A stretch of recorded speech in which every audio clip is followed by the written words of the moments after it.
Hello and welcome back to another video. Today here again on Forza Horizon 5 to take a look at the final new addition added as part of Series 35, which is this Porsche Taycan Cross Turismo. To unlock this new vehicle, as usual, all you have to do is complete 20 points of this week's festival playlist, which is the spring season, which as you can see I've done by doing the trial, the 2 event labs, the photo challenge, and the 2 rivals events at the beginning of the month. This car's full name is actually the Porsche Taycan Cross Turismo Turbo S. I don't really know why it's cross, presumably because it wishes it were a Panamera Sport Turismo instead. I also really hate the model naming structure from Porsche these days, including turbo, especially on electric vehicles. It's just really stupid.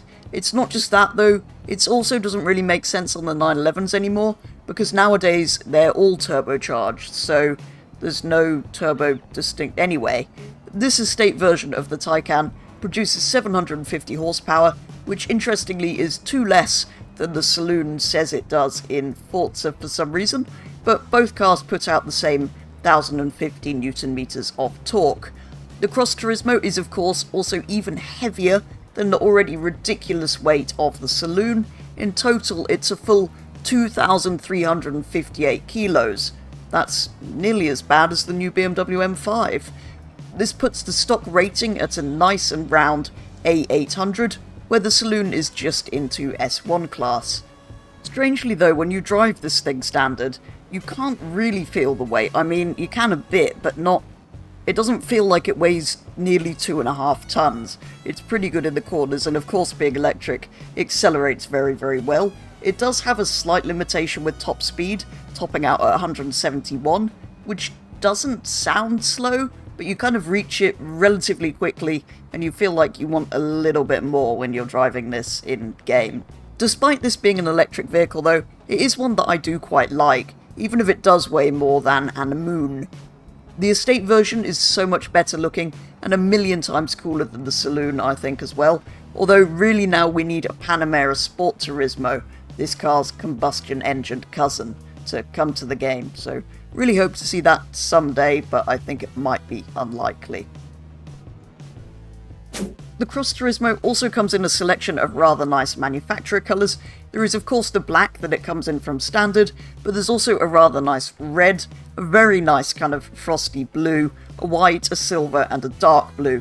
The only obvious omission from this list is that really nice green colour that they seem to come in, so I might see if somebody's made a replica of that paint. There we go.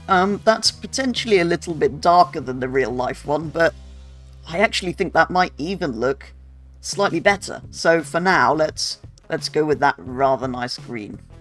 In terms of upgrades and further customization, there isn't loads of options, but there are a few things you can do. For example, you can upgrade the motor and battery to put power from 750 horsepower up to 975, or if you want to make it completely insane, you can completely swap the motor and battery to give it either 671 horsepower or 1893 if you want it to be completely insane.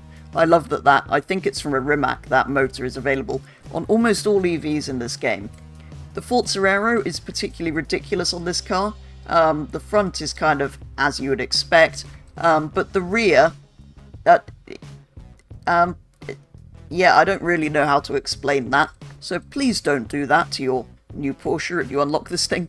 There are of course also all of your usual tyre compound options, track width options and tyre width options, all of your usual drivetrain options, so you can put a race driveline and diff, and you've got your suspension and anti-roll bar options.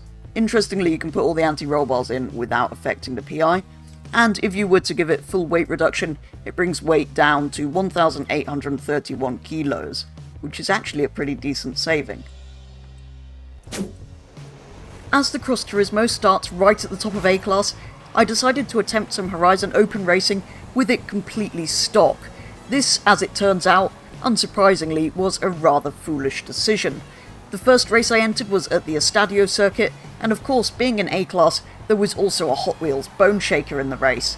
Anyway, Although I said it didn't feel like a 2.5 ton car when I drove it previously, as it turns out if you push it a bit harder in a race setting, the weight is then very noticeable.